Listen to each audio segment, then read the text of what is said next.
Hey everyone, today we've got a really fun one for you. Today we're going to set out to answer the question, do notes matter? Now, I'm not going to answer that question for you. Believe me, I don't want to get in the middle of that fight. What I want to do is simply run some experiments using totally random notes, and then you can decide for yourself whether the notes actually matter or if it's something else that makes our lines sound good. So here are the parameters for the experiment.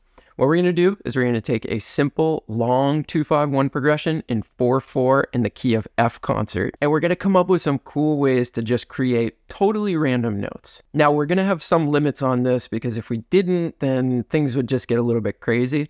So what we're going to do is we're going to run this experiment just using eighth notes, no other rhythmic value whatsoever except for a whole note at the end of the phrase. And we're going to run this in two ways. One time we're going to use some guardrails of a couple of pre-planned notes.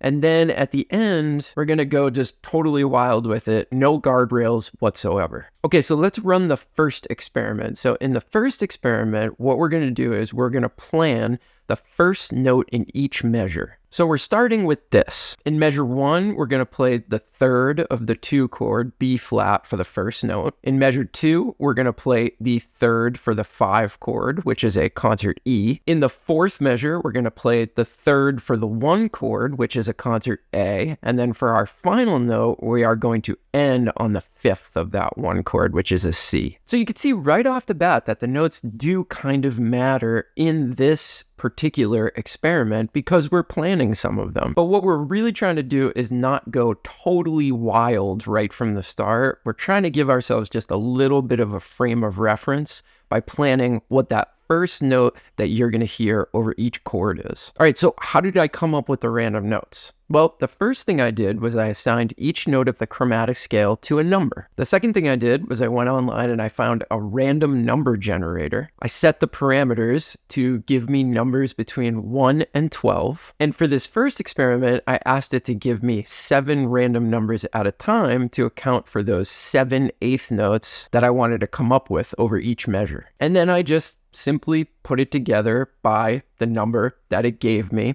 corresponding to my chart of notes. All right, so let's run this first experiment, okay? So I've given the first note in each measure. The rest of it is totally random. Let's see what it came up with.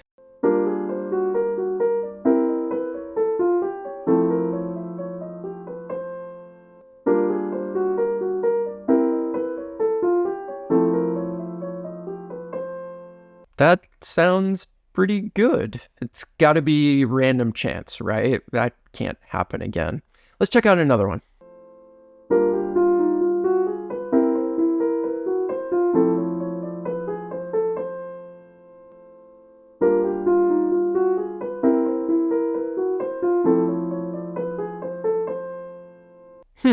That one has some kind of cool aspects to it as well.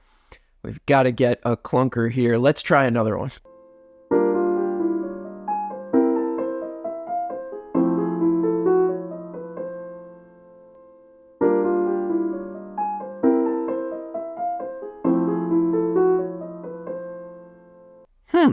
Interesting. Those are 3 totally random lines written by a number generator. And I personally think there's a lot of really cool stuff happening in there. So take what you will from that. Now let's run another experiment. And in this one, we're going to totally take the guardrails off completely. These lines are going to be 100% random. So if in the last experiment, we gave it a frame of reference by giving the first note, in this one, we're not going to give it any structure whatsoever. We're going to ask the number generator to generate us 8 numbers per measure, and we're simply just going to use those. So no frame of reference. Every single note is totally left up to chance. Let's see what it comes up with here.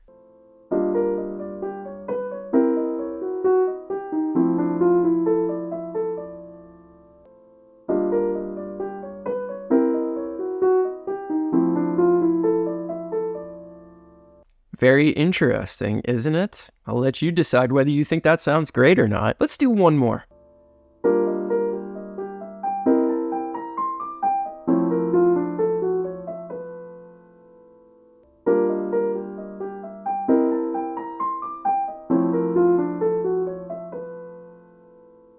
So there you have it, 5 lines written by a random number generator. Now, do you notice that there was an aspect to this that wasn't totally random? And I do think this is really, really important. I chose what octave to put the notes in, which means basically I determined the shape of the line. And I didn't experiment with this, meaning I didn't play the lines and then decide to put notes in different octaves.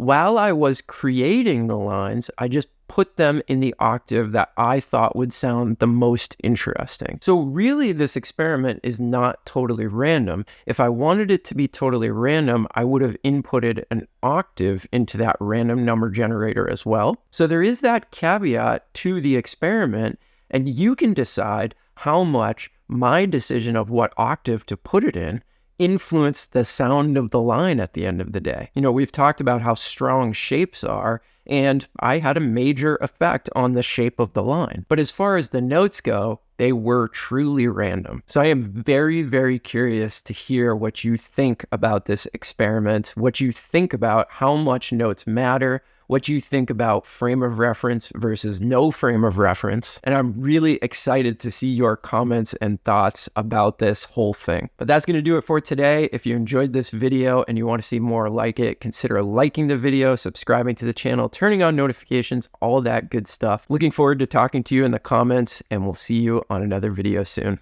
Bye, everyone.